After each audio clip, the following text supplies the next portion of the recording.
के बाद आप सबका एक बार फिर स्वागत है।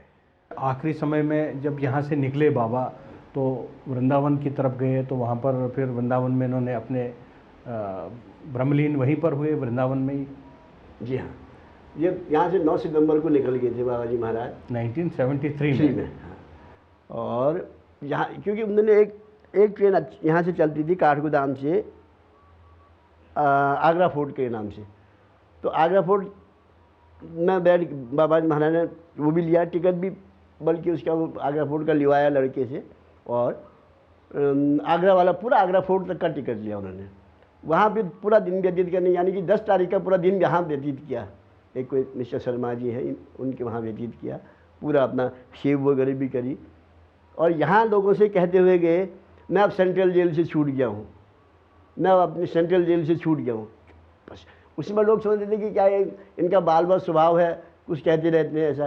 तो यानी कि उनको पूरा आभास था कि मैं अब चोला बदलने वाला हूँ लोगों को। लेकिन इस तरह से भरमाते रहे, किसी से महीने भर पहले मना कर देते थे, हमारा मैं आऊँगा फलानी तारीख को आऊँगा, नहीं अब मत आना, अब हो गए तेरे को दर्शन। बहुत कभी किसी से कुछ, किसी से हफ्ते भर पहले, 10 दिन पहले, महीना भर, ऐसी ऐसी घटनाएं हमको बाद में सुनने को मिली। तो इस बार जब वहाँ 10 सितंबर को वहाँ पहुँच गए, तो 10 सितंबर की शाम को फिर ट्रेन का टिकट दिवा लिया उन्होंने, काठगोदाम का। ये सब लीला देखी। हाँ जी, लिया, आना उतरना उन्होंने मथुरा में है, लेकिन टिकट ले लिया पूरा काठगोदाम तक का। काठगोदाम तक का दिन भर उनके वहाँ रहे, खूब प्रसन्न मुद्रा में शर्मा जी के वहाँ थे, खूब हंसते खुशते पूरे है। बाद में उसको उधर क्या, फिर जब रात वो ट्रेन आती है, रात में चलती थी, 9 सवा 9 बजे आगरा से चलती थी, 11 बजे करीब मथुरा पहुँची थी। मथुरा में उन्होंने कहा उधर जाते हैं। अब उन्होंने कुछ ऐसा आभास किया कि चलो वृंदावन चलो, कुछ अपना अनईजी जैसा बताया उन्होंने। इतना ज़रूर कहा कि चलो वृंदावन चलते हैं। तो उनको महाराज को भी वृंदावन लाए। तो फिर वो वहाँ वृंदावन आने के बाद फिर वो जरा सा अनकॉन्शियस जैसा हो गया। और उसके बाद फिर लोगों को रहा कि चलो अब भाई इतना वो कुछ ना करें तो उनके लिए भी तो वो बात है। तो उन्होंने एक रामकृष्ण मिशन उनका हॉस्पिटल है, बहुत अच्छा हॉस्पिटल है, वहाँ पे साधु संतों के, वहाँ ले गए। अब वो उन लोगों ने अपने हिसाब से, डॉक्टरों ने अपना उपचार करना चाहा, कोई ऑक्सीजन लगाएं, कोई कुछ कहे, कोई कुछ कहे, उनका ऐसे मना कर दिया। मतलब ऐसे अनकॉन्शियस नहीं थे, उन्होंने मना कर दिया, बल्कि निकाल भी दिया था। उसके बाद फिर ठीक करीब 12 बजे की बात बताते हैं, होते इतने से 11:30 साढ़े 11 से होते 12 बज गए ना, बहुत ज़्यादा टाइम निकल। तो वहाँ फिर उसने ओम जगदीश हरे, ओम जगदीश हरे, ओम जगदीश हरे 3 बार कहा हमारा है, और वहीं पर बस। फिर उसके बाद फिर नहीं बोलेंगे। बाबा का जब से वो ब्रह्मलीन हुए, उनकी जो समाधि है वो कहाँ पर समाधि है उनकी, और कहाँ कहाँ इनके आश्रम चल रहे हैं? आश्रम का क्या आप लोगों ने कोई ट्रस्ट बना कर रखा है? किस तरीके की एक्टिविटीज़ होती है, वो हमारे दर्शकों को आप कृपया जानकारी दीजिए। जैसा बताया आपको, ये दिनांक 11 सितंबर को महाराज ब्रह्मलीन हो गए थे। उसके बाद फिर वृंदावन से तो बाहर आने का तो कोई प्रश्न ही नहीं। फिर वहीं आश्रम में आकर फिर दर्शनार्थियों के अवलोकनार्थ रखा गया। कई 2-3 दिन तक, समझो 30वें दिन फिर वो हुआ। तो पहले ये भी रहे असमंजसता कि कहाँ करें, तो उसमें फिर एक पागल बाबा जी उन दिनों रहते थे, पागल बाबा, बड़े नाम ही उनका पागल बाबा रहा। तो उन्होंने ये आगे राय दी कि महाराज का कहीं नहीं जाएंगे, मतलब जहाँ यहीं इसी स्थान पर बनाया जाए उनका समाधि। फॉरेन से भी लोग आए, बहुत आए, सब आए, पूरा प्लेन चार्टर करके आए उस समय। जी। तो सब शामिल हुए, सब शरीर उनका ऐसा था कि बिल्कुल 30वें दिन भी बिल्कुल मुलायम, बिल्कुल मक्खन जैसा मुलायम रहा। कोई ऐसा नहीं कि बिल्कुल जो मोर्गलिश हो जाती है वो कतई हुई नहीं बॉडी में। आप भी रहे सर उसमें? ऐसा अवसर मिला मुझे, मैं तो बहुत समय पर पहुंच गया था, क्योंकि उन दिनों मुझे महाराज ने दिल्ली में रख दिया था। दिल्ली स्थान पर था ना, वहाँ भी बाबा जी महाराज का स्थान है। तो कहाँ पर है? दिल्ली में, मेहरौली में। जी। तो महाराज की जगह जगह स्थान रहे।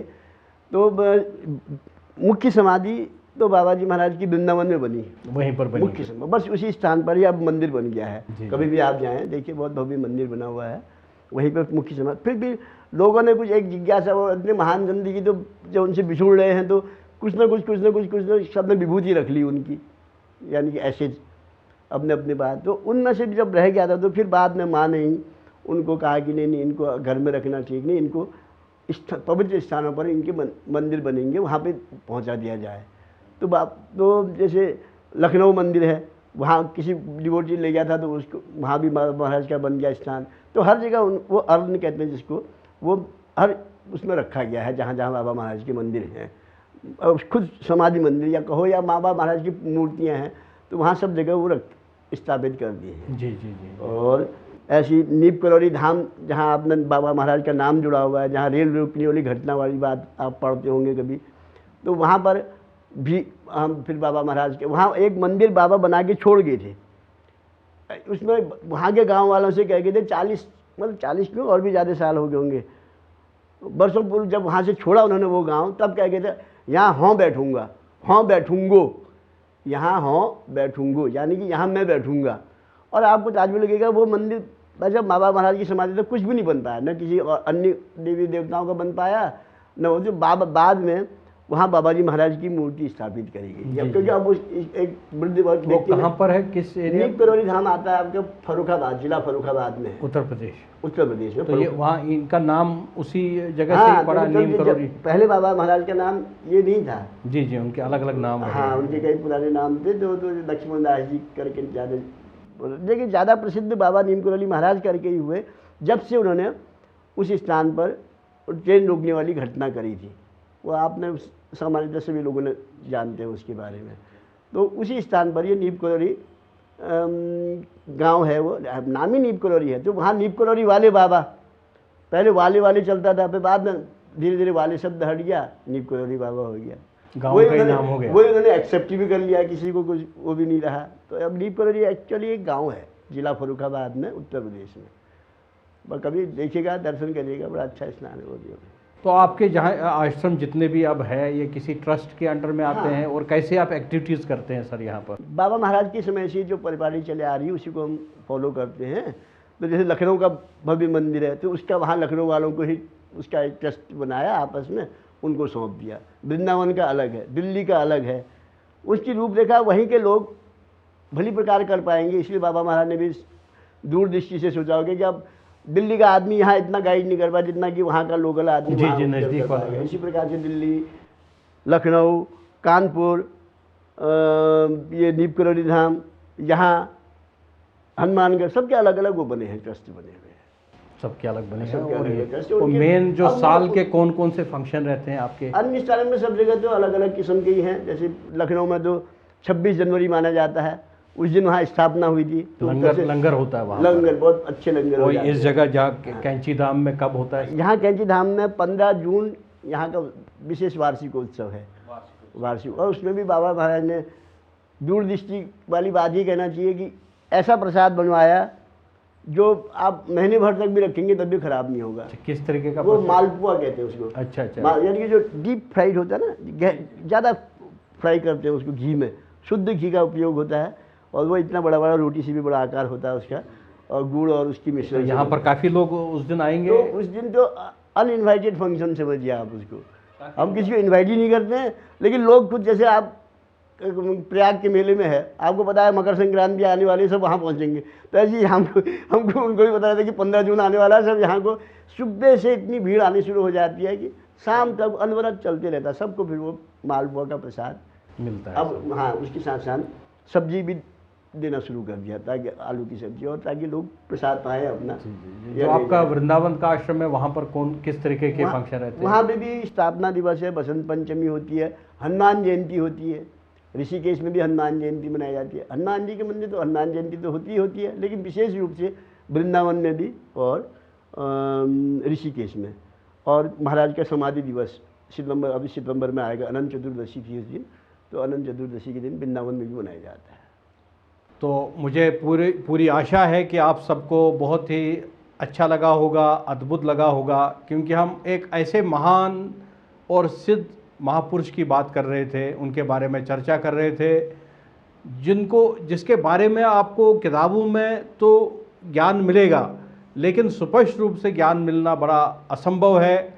वही लोग जो बाबा के साथ में, महाराज जी के साथ में पहले से ही उनके सानिध्य में रहे, उनके शरण में रहे, वो ज़्यादा अच्छा आपके सामने में बात रख सकते हैं। उनके व्यक्तित्व के बारे में आपको जानकारी दे सकते हैं, उनकी सिद्धियों के बारे में जानकारी दे सकते हैं।